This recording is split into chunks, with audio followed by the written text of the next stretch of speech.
The playful harmony of a few notes is unmistakable. Welcome to another Austrian Advent video dedicated to Wolfgang Amadeus Mozart. Everyone has their own idea of Mozart. Child genius, one of the greatest creators in history, living in the contrasts of a glamorous yet cruel 18th century. His spirit is constantly present in the Austrian culture, and not only for the pleasure of tourists. So, where would I start if I wanted to get to know him a little better? I took two different but complementary roads. Firstly, I wanted to trade the history books for a historical fiction novel, Marrying Mozart by Stephanie Cole. We meet the Weber sisters in 1777, Mannheim.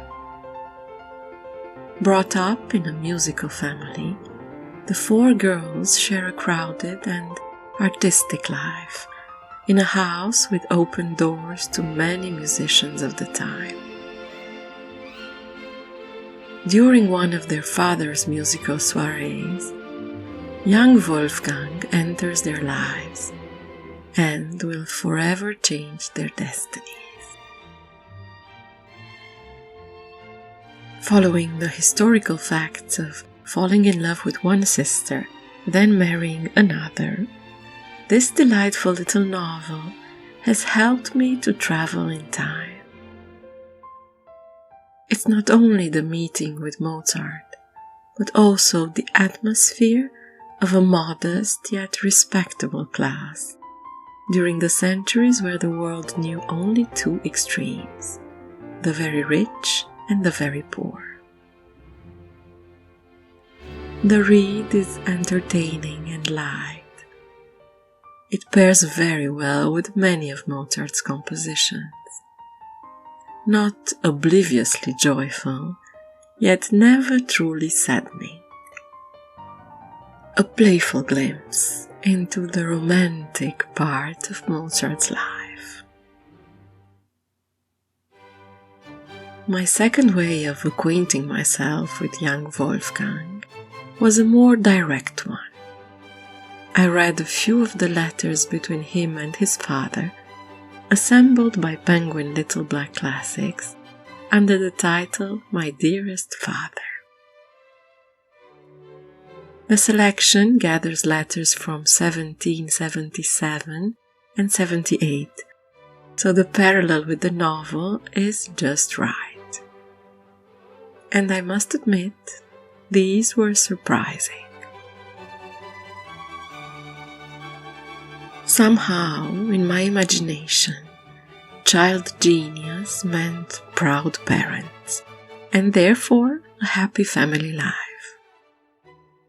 What I discovered in the letters between Wolfgang and Leopold Mozart was a relationship based on a type of love that did not mean respect.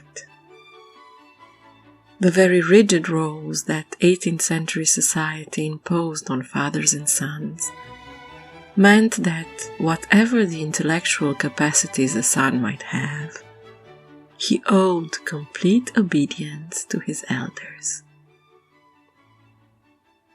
This was a source of never-ending contradictions and conflict between the two, palpable with every letter they exchanged.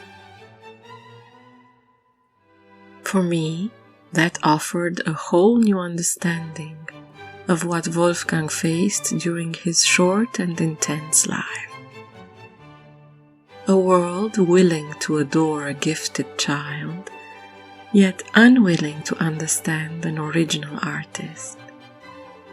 And then, a loving family who most certainly did their best considering the context, but who lacked the perspective to properly support such a visionary. In the end, when focusing solely on the music, I find a great dose of escapism in Mozart's compositions, as if his inner world were infinitely more light and joyful than his reality. No matter the instruments or the musical form, his optimism, the one you find in his letters reassuring his father that everything will work out for the best, is what I am most grateful for. Well, that and the invention of the Mozartkuchen in 1890, Salzburg, a chocolate filled with almond and pistachio marzipan, as sweet and exuberant as a piano concerto. Until tomorrow, enjoy your little moment with Mozart.